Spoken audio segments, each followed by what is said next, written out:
క్రీస్తునందున ప్రియులరా, ప్రభువైన యేసుక్రీస్తునామమున షాలేం ప్రార్థనా మందిరం తరపున మీకందరికీ మా ప్రేమ వందనములు, శుభములు. రోమీయులకు రాసిన పత్రిక 4వ అధ్యాయం 13వ వచనం నుంచి చదువుకుందాం.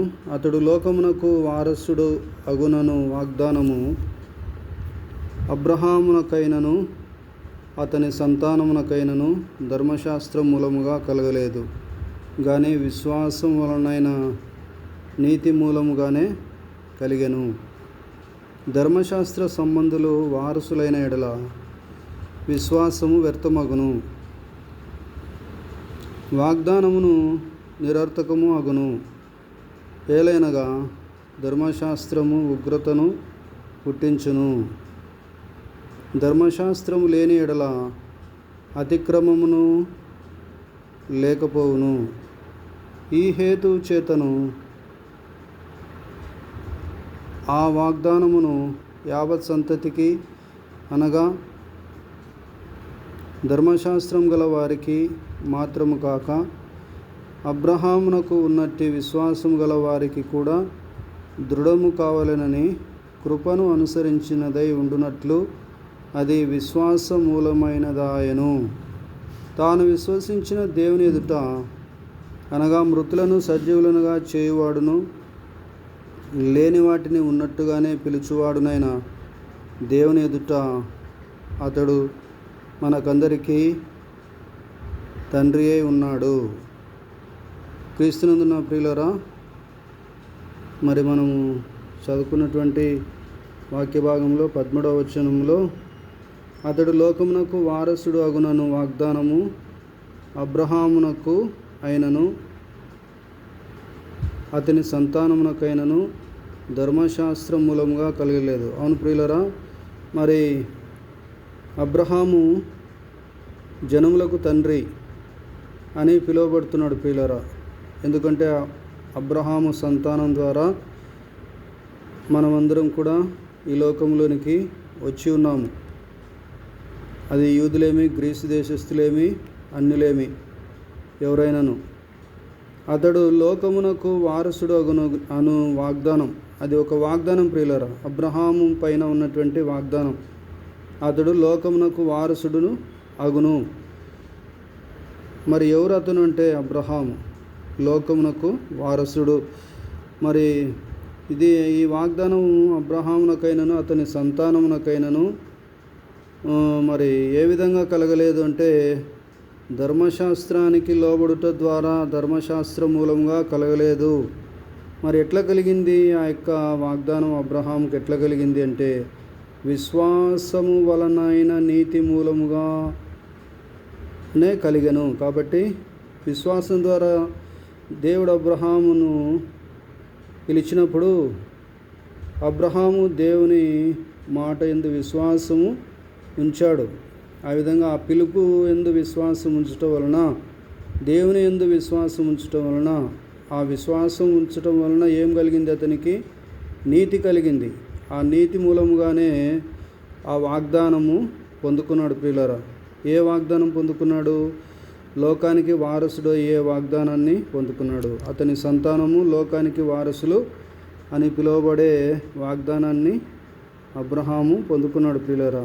మరి ధర్మశాస్త్ర సంబంధులు అంటే ధర్మశాస్త్రాన్ని పాటించేవారు, ధర్మశాస్త్రానికి లోబడేవారు. ధర్మశాస్త్ర సంబంధులు వారసులైన ఎడల విశ్వాసం వ్యర్థమగును. కాబట్టి ఒకవేళ ధర్మశాస్త్ర సంబంధులు ఆ వాగ్దానానికి వారసులైన ఎడల, ఏ వాగ్దానానికి? అబ్రహాము పొందిన వాగ్దానానికి వారసులు అయిన ఎడల మరి అబ్రహాము దేవునిపై ఉంచినటువంటి విశ్వాసం ఏమవుతుంది?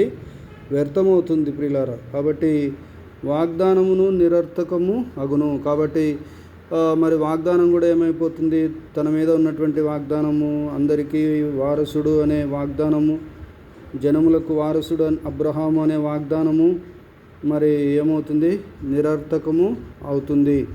ఎందుకు నిరర్థకము అవుతుంది అంటే ఏలైనగా ధర్మశాస్త్రము ఉగ్రతను పుట్టించునని మనం గ్రహించాలి ప్రియులారా. ధర్మశాస్త్రము ఉగ్రతను పుట్టిస్తుంది. ఎందుకు ఉగ్రతను పుట్టిస్తుందంటే ఎవరైనా ఒక వ్యక్తిని ఒక చెయ్యి విరగగొట్టినట్లయితే మరి అతను మరి విరగగొట్టినట్లుగా రుజువైనట్లయితే మరి విరగగొట్టిన వ్యక్తికి కూడా ఆ చెయ్యి తీసివేస్తారు.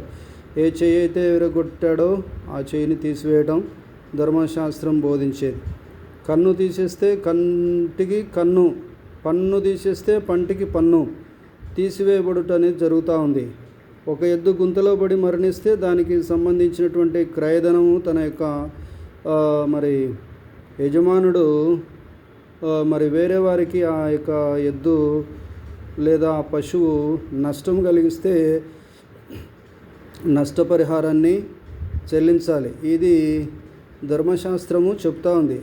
ఈ ధర్మశాస్త్ర నీతి అనేది కొంతమందికి ఇష్టము కావచ్చు, ఇష్టము కాకపోవచ్చు ప్రియులారా. కాబట్టి ధర్మశాస్త్రము ఉగ్రతను పుట్టిస్తుంది.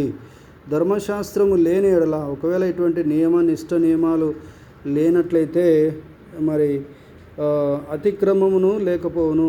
మరి ఆ విధంగా కక్ష పెట్టుకొని ఇతరుల మీద చంపుకోవడాలు అవన్నీ కూడా రావడానికి అవకాశము ఉంటుంది. కాబట్టి అతిక్రమం అంటే క్రమం లేని పరిస్థితులు మరి లేకపోతాయి. ఎప్పుడు లేకపోతాయంటే ధర్మశాస్త్రం సంబంధమైనటువంటి నీతి నియమావళి కనుక లేకపోయినట్లయితే మరి అతిక్రమం కూడా లేకపోతుంది.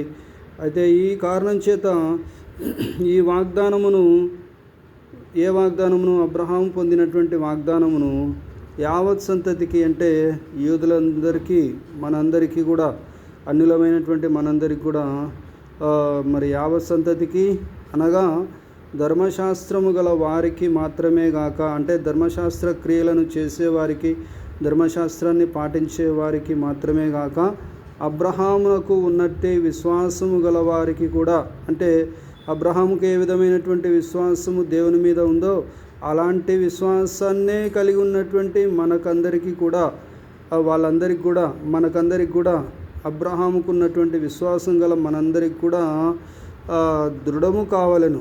ఏం దృఢం కావలెను? వాగ్దానము దృఢం కావలెను. వాగ్దానము దృఢం కావలెను. తనను ఎందరు అంగీకరించిదరో వారికి అందరికీ, అనగా తన నామమునందు విశ్వాసం ఉంచినటువంటి వారికి దేవుని పిల్లలగుటకై ఆయన వాగ్దానాన్ని అనుగ్రహించి ఉన్నారు. దేవుడు వాగ్దానాన్ని అనుగ్రహించున్నారు ప్రియులరా. కాబట్టి మరి దేవుని పిల్లలం అవుతాము. విశ్వాసం ఉంచడం ద్వారా ఏమవుతాము? దేవుని పిల్లలుగా మార్చబడతాము అనే వాగ్దానము ఏమవుతుంది? దృఢమవుతుంది. మరి ఆ విధంగా అబ్రహాముకు ఉన్నటువంటి విశ్వాసము గలవారికి కూడా దృఢము కావాలనని, కృపను అనుసరించినదై ఉండునట్లు కృప ద్వారానే ఈ యొక్క వాగ్దానము మనము పొందుకుంటున్నాము. అది విశ్వాస మూలమైనదయను. కాబట్టి విశ్వాసం ద్వారానే ఈ వాగ్దానాన్ని మనము పొందుకుంటున్నాము. మరి తనను విశ్వసించినటువంటి వారందరూ కూడా పొందుకుంటున్నారు. ప్రభువును విశ్వసించిన వారందరూ ఈ వాగ్దానాన్ని పొందుకుంటున్నారు. అబ్రహాము పొందిన వాగ్దానాన్ని తాను విశ్వసించిన దేవుని ఎదుట, అనగా మృతులను సజీవులుగా చేయవాడు. దేవుడు మృతులను సజీవులుగా చేయవాడు, లేని వాటిని ఉన్నట్లుగా పిలిచేవాడు. కాబట్టి అటువంటి దేవుని ఎదుట అతడు మనకందరికీ తండ్రి అయి ఉన్నాడు. అతడు మనందరికీ తండ్రి అయి ఉన్నాడు. ఎవరు మనకందరికీ తండ్రి అయి ఉన్నాడు?